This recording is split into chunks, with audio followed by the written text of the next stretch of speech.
اعوذ باللہ من الشیطان الرجیم بسم اللہ الرحمن الرحیم۔ سورۃ المطففین، یہ اصل میں 4 سورتوں کا ایک گروپ ہے، ان کے مضامین میں بڑی گہری مناسبت ہے۔ سورۃ التکویر، سورۃ الانفطار، پھر یہ مطففین، اور اس کے بعد پھر آئے گی سورۃ الانشقاق۔ بسم اللہ الرحمن الرحیم۔ ویل للمطففین، تف کہتے ہیں بہت حقیر سی شے کو، کم تولنا، کم ماپنا، کتنا فرق ڈال لے گا آدمی؟ 2 تولہ 4 تولہ، ایک سر جو ہے اس میں اتنا ہی کرے گا، کیا کرے گا؟ اتنی حقیر سی شے سے اپنا ایمان فروخت کر رہا ہے۔ تباہی ہے، بربادی ہے، ہلاکت ہے، ویل ہے، جہنم کی بدترین وادی ہے ان کے لیے جو کمی ڈالتے ہیں۔ مطففین الذین اذا اکتالوا علی الناس یستوفون، وہ کہ جب لوگوں سے ناپ کر لیتے ہیں تو پورا لیتے ہیں۔ وَإِذَا كَالُوهُمْ، اور جب ناپ کر انہیں دیتے ہیں، اور وزنوہم، یا وزن کر کے انہیں دیتے ہیں، یخسرون، تو کمی کر دیتے ہیں۔ یہ جو ہاتھ کی تھوڑی سی جنبش ہے، یہ کیا بتا رہی ہے؟ یا تو اسے یہ خیال نہیں ہے کہ اللہ مجھے دیکھ رہا ہے، یا اسے یہ خیال ہے کہ موت کے بعد جی اٹھنا نہیں ہے۔ سیدھی سیدھی بات ہے، 2 میں کی تیسری سوال کیا ہوگا؟ یہ چھوٹی سی چیز ہے، تل کی اوٹ میں پہاڑ، یہ ہاتھ کی یہ حرکت بتا رہی ہے۔ الا یظن اولئک انہم مبعوثون، کیا ان کا یہ گمان نہیں ہے کہ انہیں دوبارہ اٹھایا جائے گا؟ یہ کیسے ہاتھ کی جنبش ہو رہی ہے؟ انہیں بعد سے بعد الموت پر ایمان نہیں ہے۔ لیوم عظیم، ایک بڑے دن کے لیے انہیں اٹھایا جائے گا۔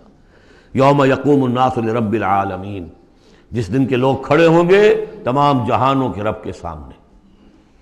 کلا ان کتاب الفجار لفی سجین، کوئی نہیں، فاجروں، فاسقوں، گناہگاروں کی کتاب یا اعمال نامہ سجین میں ہوگا۔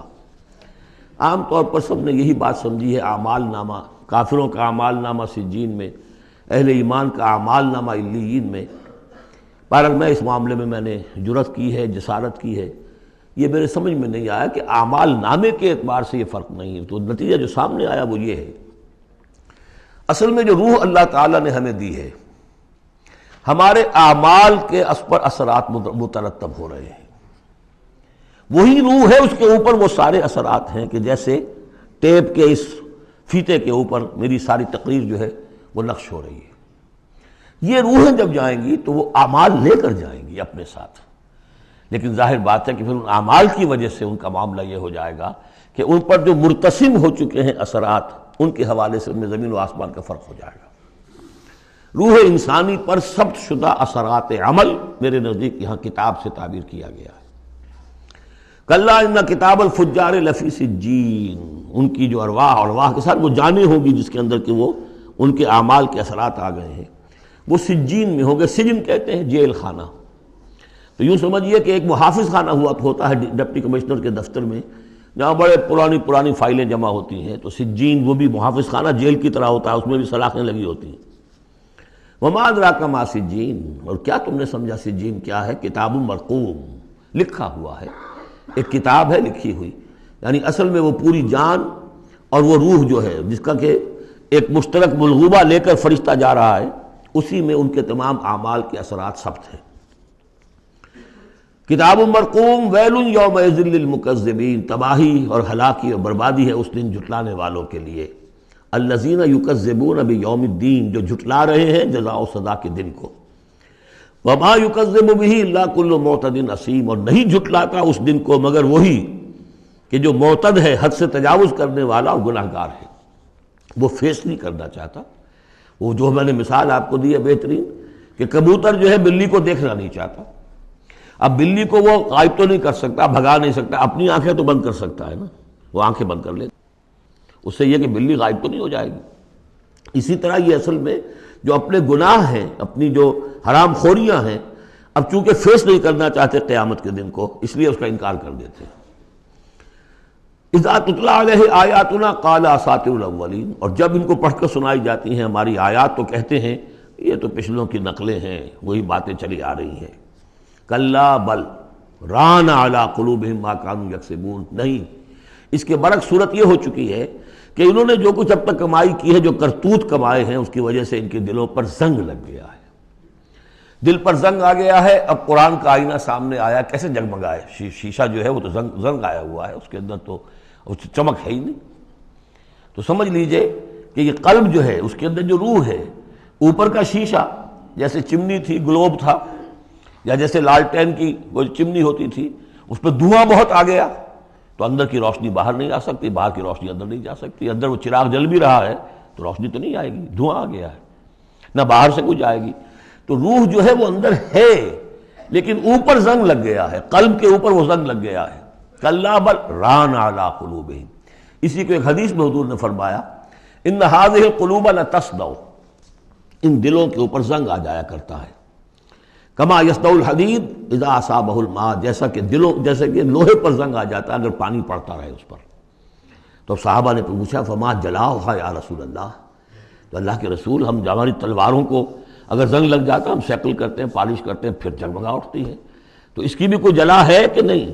فرمایا ہاں ہے، کثرت ذکر الموت و تلاوت القرآن، دو چیزوں کی کثرت کرو، یاد رکھو مرنا ہے یہاں رہنا نہیں ہے، جانا ہے، اور نمبر دو کثرت کے ساتھ قرآن پڑھو، یہ قرآن یاد کراتا رہے گا، تذکرہ ہے، یاد دہانی ہے، تذکرہ ہے، یاد دہانی۔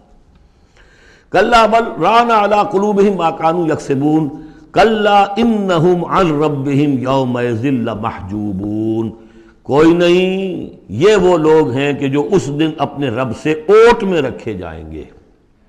قیامت کے دن ان لوگوں کو نصیب نہیں ہوگا دیدار اللہ تعالیٰ کا۔ یہاں سے ثابت ہو رہا ہے کہ سورہ قیامہ میں جو کہا گیا ہے کہ وہ جو نیکوکار ہوں گے وجوہ یومئذ ناظرۃ الی ربہا ناظرہ، اہل ایمان کو عین میدان حشر میں بھی دیدار الہی کی یا اللہ کی کسی خاص شان کی کوئی ایسا مشاہدہ کرا دیا جائے گا جس سے کہ قیامت کے جو بڑے ہی سخت شدید جو مراحل ہیں ان کے لیے آسان ہو جائے گا۔ میرے نزدیک جو بھی ہمارے عام مفسرین کی رائے ہے وہی میرے نزدیک درست ہے کہ اہل ایمان کے لیے میدان حشر میں بھی اللہ تعالیٰ کا دیدار ہے، لیکن یہ لوگ جو ہے اسی وقت جب کہ یہ بھی کھڑے ہوں گے یہ نہیں دیکھ سکیں گے۔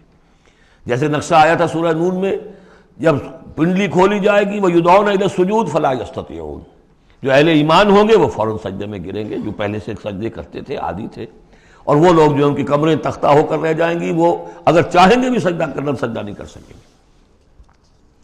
کلا انہم عن ربہم یومئذ لمحجوبون ثم انہم لصال الجحیم، پھر انہیں جھونک دیا جائے گا دوزخ میں۔ گویا کہ یہ مرحلہ دوزخ میں داخلے سے پہلے کا ہے جس کا ذکر ہو رہا ہے، یہ میدان حشر کا ہے۔ ثم یقال ھذا الذی کنتم بہ تکذبون، اور پھر ان سے کہا جائے گا یہ ہے وہ جس چیز کا کہ تم تکذیب کرتے تھے، جھٹلاتے تھے کہ نہیں کچھ نہیں ہے، کوئی جزا سزا نہیں، کوئی دوزخ نہیں، کچھ نہیں۔ صدق اللہ العظیم۔